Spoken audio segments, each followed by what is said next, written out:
Moriden Athluan.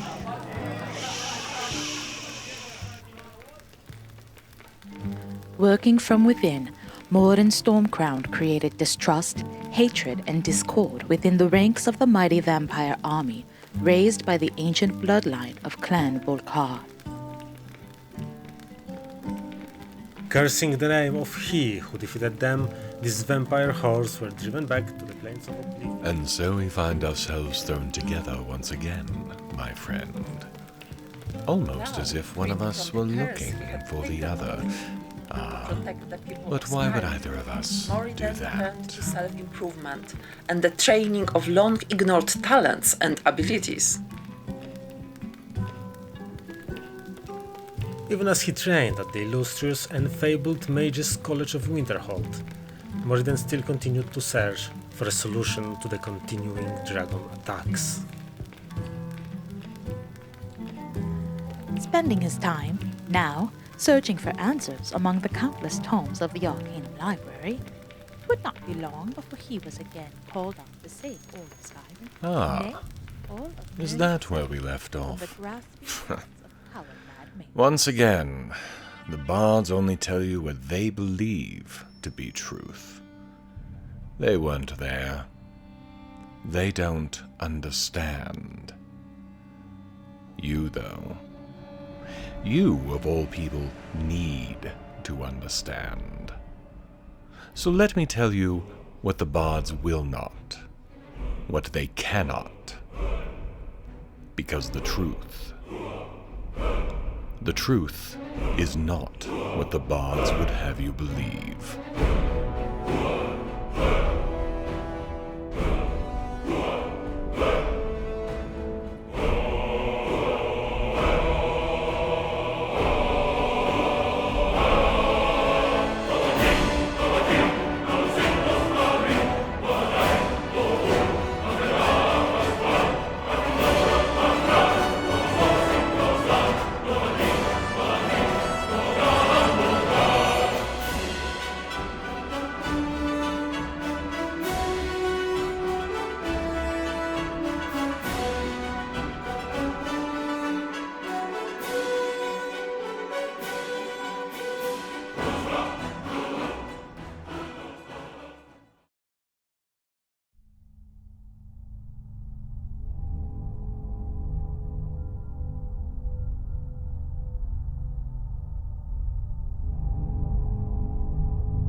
"16 Evening Star, 4th Era, 201.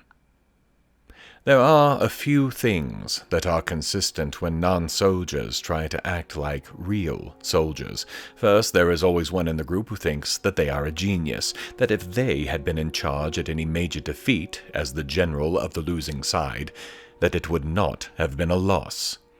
Second, they will all try to act like they know how to be soldiers and sentries, but as soon as nobody is watching, they take quick naps or abandon posts, because what are the odds that somebody would actually attack in the early morning hours?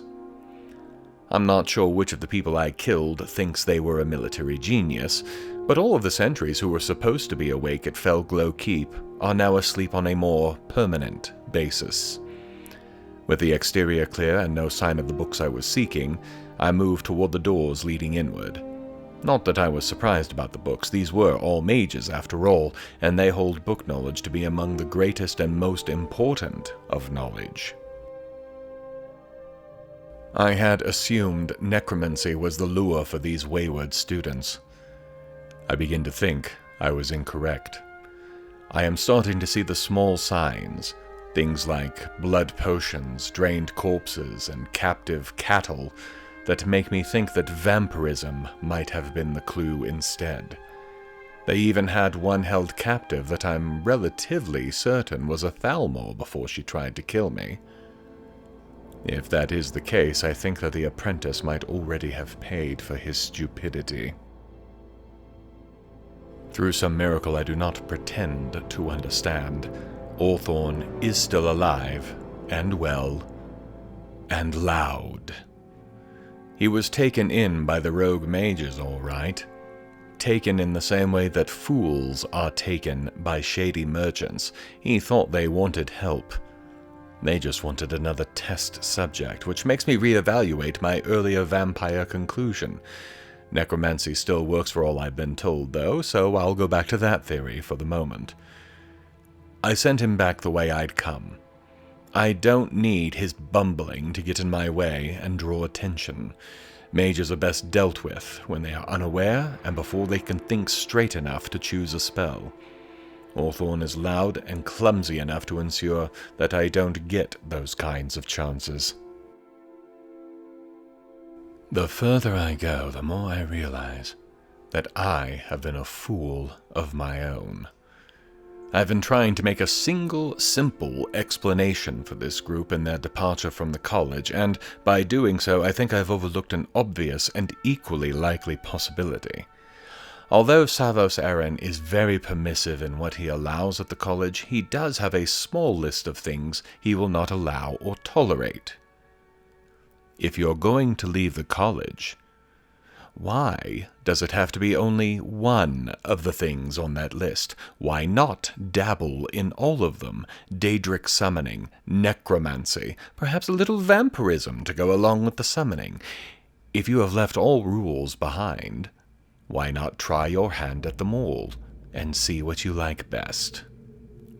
In a way, a sound theory. If you have thrown yourself off the cliff, why not try to flap your arms and fly?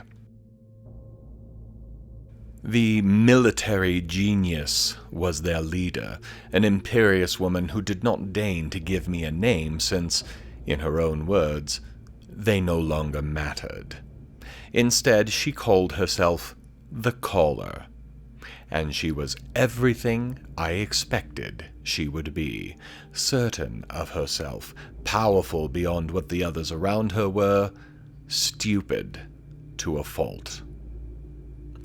Premise.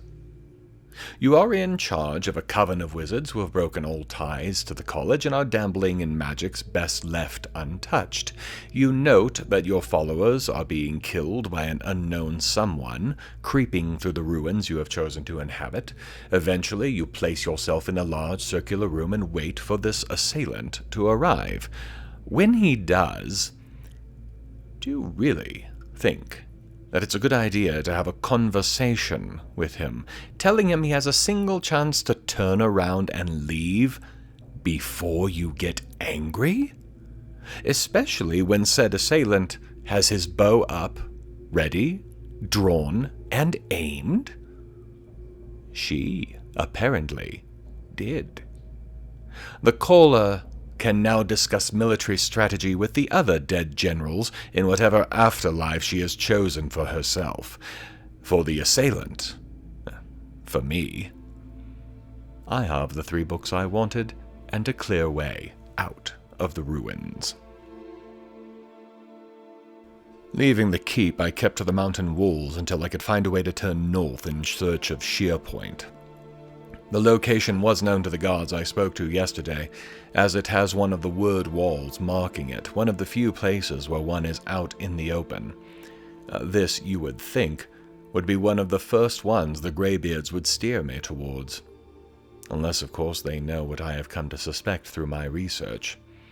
One of the dragon priests is supposed to be interred here, one by the name of Croesus. The name, I know, is a word from the dragon speech. Parthenex has used the word many times during our conversations, and though I do not have a clear understanding, it strikes me as a word associated with regret or personal despair of some kind. I turned through a small pass, and in the distance, I saw the word wall. It was hard to miss with a dragon perched on it. I attempted a long-range shot that likely missed by a fair margin, but it was enough to alert the dragon. The usual events followed, and I began my slow and careful approach to the wall. There were no places to hide, no places to conceal myself. When the creature rose from its crypt and confirmed that my research and the books it was based on were correct, There was only one way this fight could be fought. Stealth has always been, has been since I first took up arms, I suppose I should say, my stock in trade. There was no option here, and so it was a straight fight between me and the thing called Croesus. I was able to use some of the stonework to provide respite from the ice spells that constantly hammered away at me. As for Croesus, it fought as though it believed, truly believed, that it could not die. It took some minutes back and forth, it shooting ice daggers, me shooting glass and bone arrows, to convince it that it really should crawl back into the rock that it has been hiding under for the last several centuries and leave the rest of us alone. When it finally accepted this, it fell into one of the biggest piles of ash I have ever seen, leaving behind, as Otar did, its mask and its armor. I could feel the curse on this stuff, but my research has also led me to figure out a way to remove the cursings, which I plan to do with Croesus's equipment, as well as Otar's, when I return to Solitude. My dual missions of the day completed, I began to make my way back to Windcaller Pass and the excavation team. As for the word wall, it was not one word, but 3, giving me complete knowledge of a way to throw my voice, concealing my location when I use one of the other thumes that I might use. Again, I failed to see the usefulness of it. If I am trying to hide my presence, shouting seems to be counterindicated in the first place. 17 Evening Star, 4th Era, 201. The path forward at Windcaller remains blocked. As the result of my forays yesterday, however, my own packs are full to near overflowing with things to send back to the museum proper. I'd have thought that the dig would have regular couriers going back and forth between here and Solitude, but such seems to not be the case. I will head into Whiterun then to send my extra equipment, as well as check in on Belethor's general goods, and collect my weekly share of the profits, of course. Not that I expect there to be a lot, honestly. It'll take some weeks, months, perhaps years, to repair the reputational damage the place has. She'd likely do better to rename the place, but I suspect that she will not. Though between the two of us, we outnumber Belethor, it is never a good idea to have too much animosity between co-workers, especially if your co-worker is also your sibling. I was intercepted on the road before Whiterun by the courier, who delivered a single letter from the steward of Halfinger Hold, Falk Firebeard. While I believe the two of us are on good terms, witness him allowing me to enter the Pelagius wing recently, I would not have thought he would write to me unless there was something of significance afoot. The letter bore that out, though only in the vaguest of details. He has asked me to return to Solitude as quickly as possible to deal with matters related to Wolf Skull Cave and my actions there. A roundabout way of saying something to do with the interrupted summoning ritual for Patema, the Wolf Queen, one worded to be sure that if the letter were stolen and read, they would have no idea what was being referred to. I considered briefly turning back to the camp to inform them of my change in plans, but the way this is written, I think this is something I dare not wait on. You can't beat a dead horse to make it go faster. Despite that, on Arvak's back we made Solitude as the sun reached its zenith. I entered the city expecting to head straight for the Blue Palace to answer Falk's missive. That ended up not being the case. The entire city went quiet suddenly. Just after I entered, not the people, but all the falcons suddenly cleared off. The mice that usually ran the side streets were gone. The signs of natural life all suddenly gone, as though they had never been. Then softly, at first, such that I thought it my imagination, the ground began to shake. For a solid minute, the ground quaked. Fortunately, the shake was not a violent one, enough to throw many of the children and some of the adults to the ground, but not enough to do any obvious damage to any of the local buildings. Still, As soon as it was done, activity resumed, as the citizens started checking on others who were in those buildings. That included me. Once I had assured myself that the damage was minimal, it occurred to me that this might be related to what Falk had sent me for after all. I didn't walk to the palace. I sprinted every last yard of it. Falk was waiting for me in the throne room, almost as if he'd known I would be arriving. He hadn't been waiting for me precisely. They were still receiving reports about the recent earthquake and the damage it had caused. When he saw me come up the stairs, though, he quickly finished giving some orders to a guardsman and then rushed her off, then signaled me to come speak to him in a corner, away from the rest of the chaos. The news was not good. I almost scoffed when I heard I was sent for because of a priest of Archay.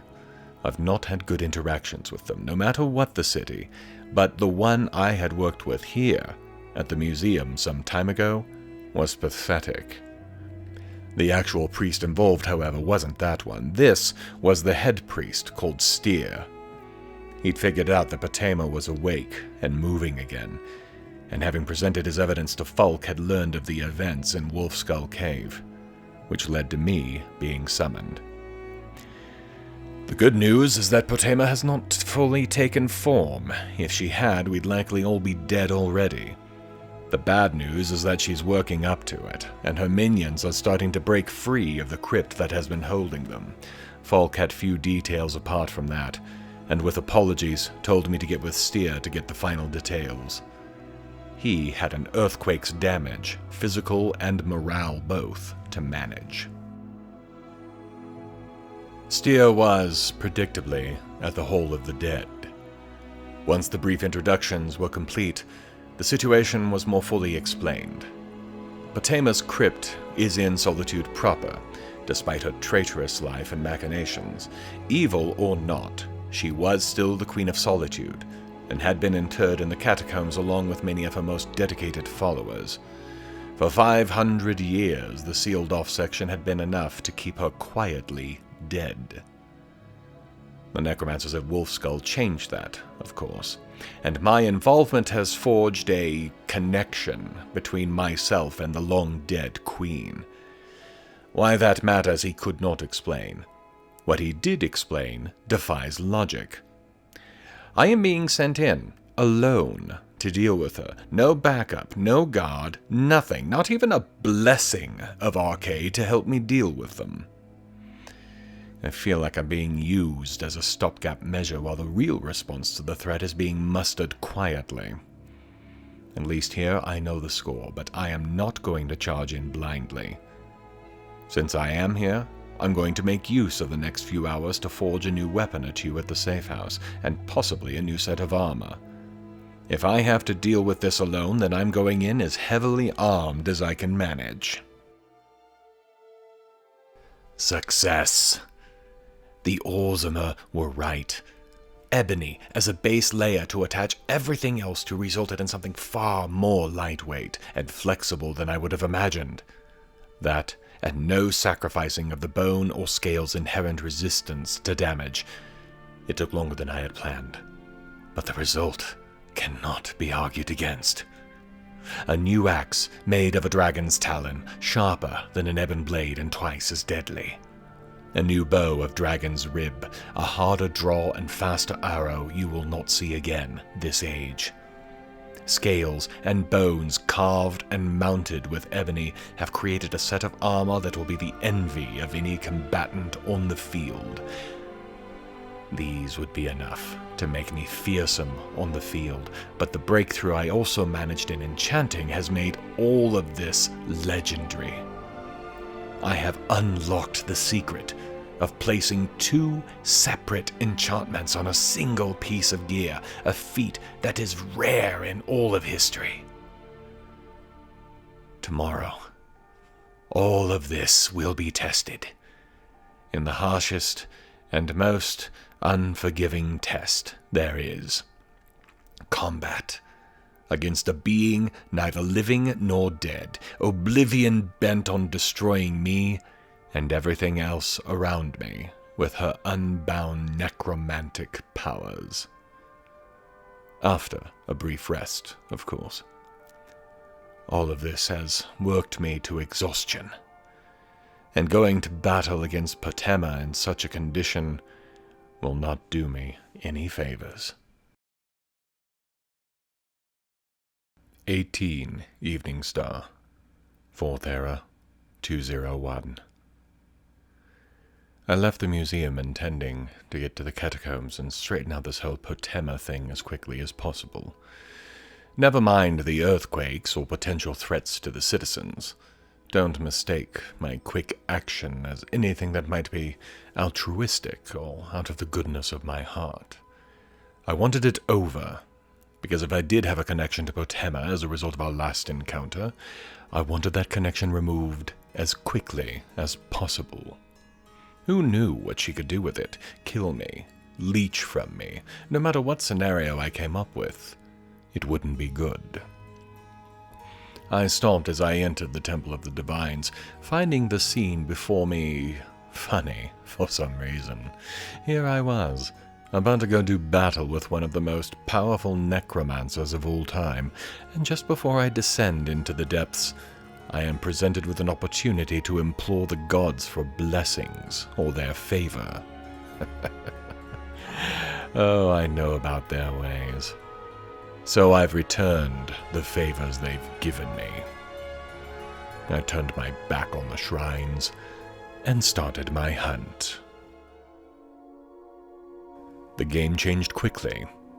It is no hunt when the one you seek knows you are coming and has been preparing for you. The first barrier I reached made it plain that while I might still be striking from stealth, the enemy knew to be watching the shadows. As I searched for a switch to lower the bars into the main portion of the catacomb, the voice of Potema echoed in the rooms, somehow clear despite her distance. The connection is real. She knew I was here, knew I was the one who had prevented her binding. Maybe she thinks it a kindness of some sort, but she promised that when her minions had killed me, she would raise me and let me take my place by her side. My lips tightened. There is no destiny, no fate, except what I choose, and my place is my own to choose. As the bars slid into the floor, inviting the fly to come visit the spider, I firmed my grip on my new weapons. Since she had spoken to me, I was even more on my guard as I went down into the catacombs. The entire time, though, something about the entire setup was bothering me. I couldn't figure out what it was. Couldn't even point at anything I was seeing that made me think that something was off. Despite that, my gut told me something was very wrong with this whole thing. And finally, I figured it out. If Potema was the threat that everyone at the time knew her to be, if the concern was to keep her from ever escaping her tomb, assuming, of course, that she ever revived, then shouldn't all of the defenses of this place be designed to keep her in? Instead of things like soul gem-powered fireball generators being pointed towards the crypt itself, they were pointed outward, to keep those outside from coming in. This didn't make any real sense, nor did the near lack of any minions sent after me. Indeed, apart from the dust, I had only a few Draugr and a stray vampire or two to contend with. All of that true, I had then to assume that this was all by design, that Potema wanted someone with the proper skills and strength to be able to get to her, which meant this, all of this, was an elaborately planned trap, put into place centuries ago to give Potema a body to return to. I almost turned around and walked right out then. The only reason I didn't was the unwanted connection, and the chance that she might have drawn something in stronger than she could handle. I held to that hope as I continued inward. when I reached a room full of nothing but corpses, one that sealed off briefly as some of them came alive to remove me from life, I knew that I had to be correct. How many had come this far, only to die here, to become undead slaves to Potema's will? I wonder if, perhaps, that might be how all of this started. Some necromancer with delusions of grandeur came this far, realizing that the spirit of Potema was strong and well, and then, instead of going forward, retreated and gathered a group of others to try and bind that spirit. It would explain much, really. For me, there is only one way to go, however, and that is forward.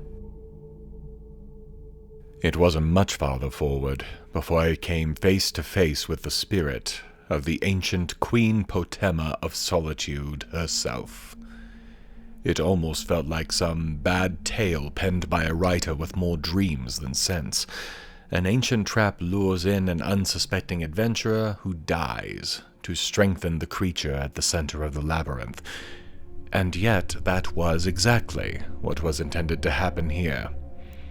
I expected she would try to give me some kind of speech. I also didn't intend to let her speak at all, if I could avoid it. Potema was limited, though she had done everything she could think of before her death to prevent it. Her inner council had been interred with her, somehow, in the same chamber.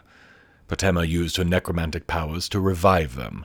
They would be the ones to kill me, and in the moment of my death, allow Potema to take over my body and re-emerge into the world. As they tried to flank me on the multi-tiered room they had been buried in, the Wolf Queen spirit flew about the room, throwing raw electrical magic all around to distract and tire me. That magic, however, only served to drain my magic reserves. Had I been a mage, perhaps that would have been a problem. I, however, was not. She had assumed that anyone that came looking for her would be seeking magical power, I think, and so had set up everything on that assumption. Instead, she got me. Arrows flew and Draugr fell. With each one, I could see the spirit form in the center weakening, as the power she had invested in them was ripped from her. Felling a single one likely set her back a decade or two of work at a time. Dropping all of them, however, forced her to retreat to the one holding she still had on Mundus: her own bones. She gave it one last attempt, gathering what little power she had left and animating her own skeleton. Though they glowed blue, though she was still a powerhouse of a mage, she was not the Wolf Queen of legends, not the powerhouse that she had once been 500 years ago.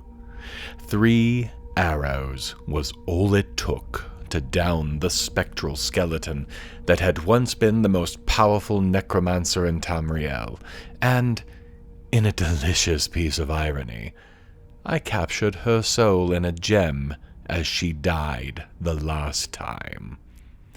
She who sought to control death is now controlled by another, her soul no longer her own. Suitable only for the basest of trades, with things of power she can never hope to break free of.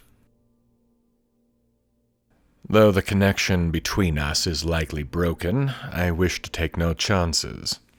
I wanted to be absolutely certain that there were no loose ends this time. Though I have little faith in RK or his priests, there is one thing that I can try. By bringing back the skeleton and having the priest sanctify them, I can do 2 things at once: break the connection for sure and certain, and prove that the threat is dealt with. With all the bones I could find of the former queen gathered, I left the catacombs behind me. I emerged from the tomb into the snow-covered mountainside east of Solitude itself. The grey skies were a welcome sight after hours of rock and ruin. I now have things to consider.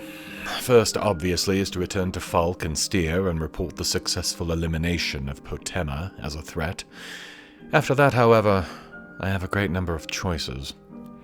The excavation is important to the guild, but not to me personally. Being honest, they don't need me underfoot while they do the real work. That leaves me with a few other different directions I could go. First, there is the Galdur legend. With one of the 3 sons of the legendary mage already dead, it may be a good idea to follow up on the other 2 locations. Perhaps it will give us some better idea of what the sphere in Sarthal was, though instinct tells me it is not likely. With one of the locations nearby, however, and the supposed power of the amulet involved, it might be a worthwhile endeavor.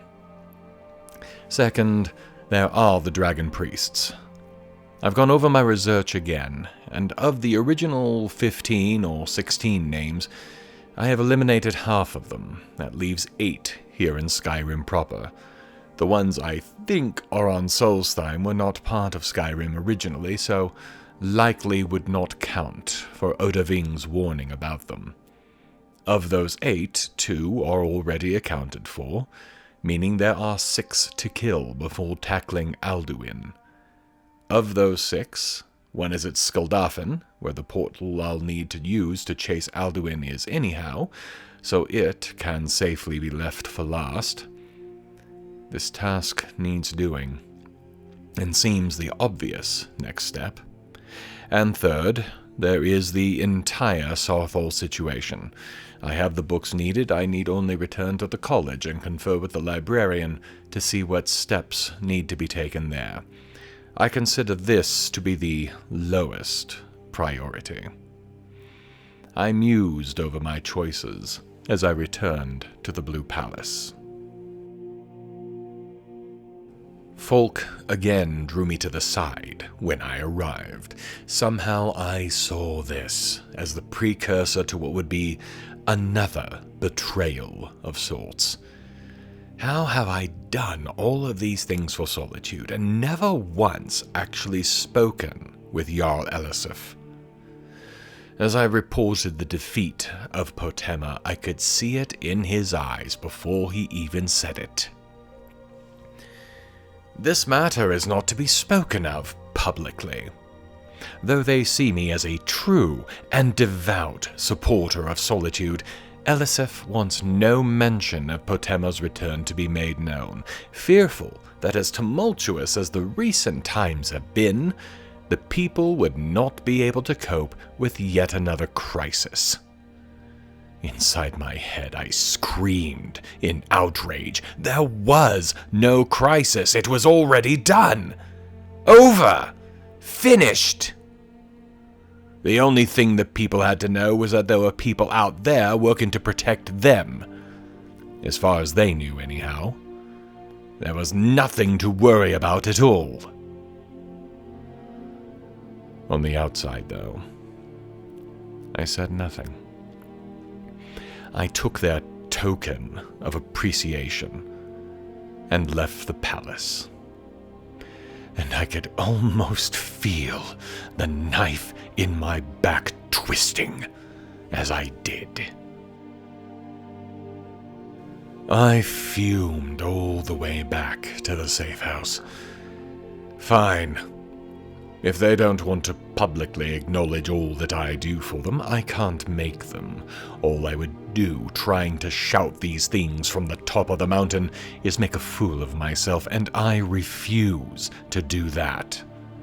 If they have no use for me, then I will make no further efforts on their behalf either. After calming down over the course of the evening, I made my decision. The dragon priests are the more immediate and obvious threat, but there is no reason I can't look into the other 2 amulet pieces along the way. Looking over my notes again, I charted out the path I would take. Arvak could get me to all of them quickly, meaning that, assuming that all goes well against the remaining priests, I can chase down the World Eater and be done with this nonsense. When this is all over, I swear I'm finding some place in the remote hills of nowhere, and I'm living there. If the world doesn't want me, then I don't want them either.